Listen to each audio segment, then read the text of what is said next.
আমরা যেভাবে সুখ ও শান্তি অন্বেষণ করি এবং পার্থিব জীবনে যে জিনিসটিকে আমরা সুখ ও শান্তির কারণ মনে করি, প্রকৃতপক্ষে সেটি আমাদের সুখ ও শান্তির কারণ নয়। রাসূলুল্লাহ সাল্লাল্লাহু আলাইহি ওয়াসাল্লাম বলেছেন, ওই ব্যক্তি দুনিয়াতে সবচেয়ে শ্রেষ্ঠ সম্পদ সে লাভ করল। একজন নেককার স্ত্রী দুনিয়াতে কেন শ্রেষ্ঠ সম্পদ? একজন নারী কিভাবে নেককার হতে পারে?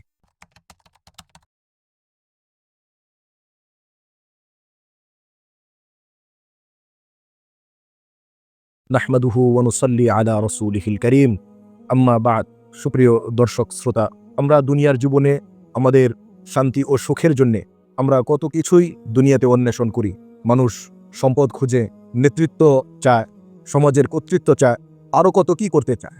নানান মতের মানুষ, নানান পথের মানুষ নানানভাবে সে তার জীবনের শান্তি ও সুখ খোঁজার চেষ্টা করে। আমরা যদি আমাদের পার্থিব জীবনে প্রকৃত সুখ ও শান্তি কোথায় সেটিকে যদি আমরা আমাদের প্রিয় নবীজি সাল্লাল্লাহু আলাইহি ওয়াসাল্লাম এর ভাষায় এবং তার বক্তব্য থেকে আমরা সেটি বোঝার চেষ্টা করি, তাহলে আমরা বিস্মিত হব এবং আমরা অনুধাবন করতে পারব আমরা যেভাবে সুখ ও শান্তি অন্বেষণ করি এবং পার্থিব জীবনে যে জিনিসটিকে আমরা সুখ ও শান্তির কারণ মনে করি, প্রকৃতপক্ষে সেটি আমাদের সুখ ও শান্তির কারণ নয়। বরং নবীজি সাল্লাল্লাহু আলাইহি ওয়াসাল্লাম যা বলেছেন, সুখ ও শান্তি বলতে যা বুঝিয়েছেন, সেটি আমাদের প্রকৃত সুখ ও শান্তি। নবীজি সাল্লাল্লাহু আলাইহি ওয়াসাল্লাম তার এক হাদিসে বলেন, আদ-দুনিয়া কুল্লুহা মাতা' ওয়া খায়রু মাতা'id দুনিয়া আল মারআতুস সালিহা। অর্থাৎ দুনিয়ার সবকিছুই হচ্ছে ভোগপণ্য।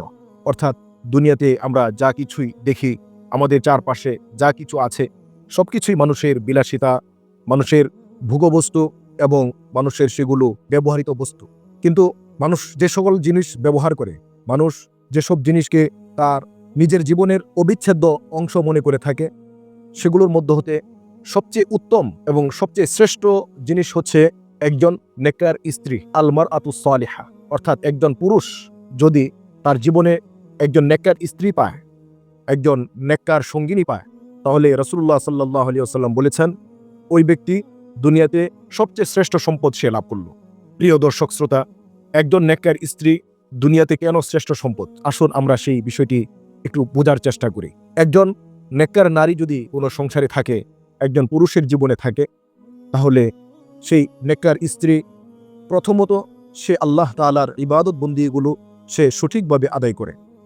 সে তার স্বামীকে জান্নাতের পথে এগিয়ে দেয়। একজন স্বামী কিভাবে তার জীবন পরিচালনা করে দুনিয়া এবং আখিরাতে সফলকাম হতে পারে এবং পরলৌকিক জীবনে সে সফলকাম হতে পারে, এর পিছনে একজন নেককার স্ত্রীর অনেক বড় ভূমিকা রয়েছে। শুধু তাই নয়, একজন নেককার স্ত্রী তার সন্তানদেরকে সে কোরআন এবং সুন্নাহ অনুযায়ী গড়ে তুলে সন্তানের ভালো হয়, সন্তান যেন সমাজে ভালোভাবে চলতে পারে, সমাজের মানুষ তাকে ভালো বলে, একজন নেককার মানুষ তার সন্তানকে ঠিক ওইভাবেই গড়ে তোলে। একজন নেককার নারী সে শুধু ইবাদত বন্দিগিতেই সীমাবদ্ধ থাকে না, বরং সে তার সংসারকেও একটি জান্নাতি পরিবেশ হিসাবে গড়ে তোলে।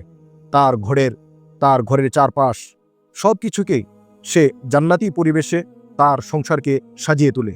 এজন্যই রাসূলুল্লাহ সাল্লাল্লাহু আলাইহি ওয়াসাল্লাম বলেছেন, একজন পুরুষ বা একজন মানুষ দুনিয়াতে যা কিছু আহরণ করে, তার মধ্যে সবচেয়ে শ্রেষ্ঠতম সম্পদ হচ্ছে একজন নেককার স্ত্রী।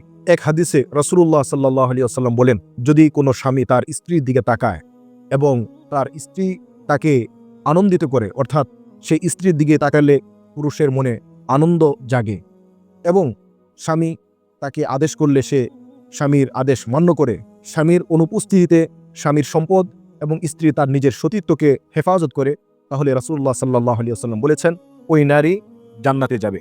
শুধু তাই নয়, ঘরের ভিতর একজন নেককার স্ত্রী থাকলে একজন পুরুষ দুশ্চিন্তামুক্ত জীবন সে উপভোগ করতে পারে।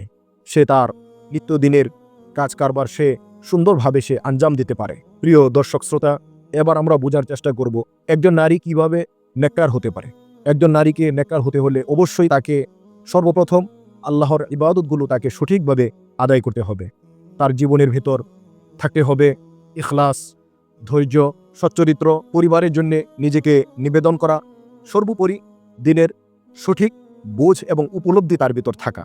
এই গুণগুলো যদি একজন নারীর ভিতর থাকে, তাহলেই সে একজন নেককার নারী হিসাবে পরিগণিত হতে পারে। আল্লাহ পাক রব্বুল আলামিন আমাদের মা বোন যারা আছেন তাদেরকে এই কথাগুলো বুঝে তাদের জীবনকে সেভাবে সাজানোর তৌফিক দান করুন এবং নিজেকে একজন নেককার স্ত্রী এবং একজন নেককার নারী হিসাবে গড়ে তোলার তৌফিক দান করুন।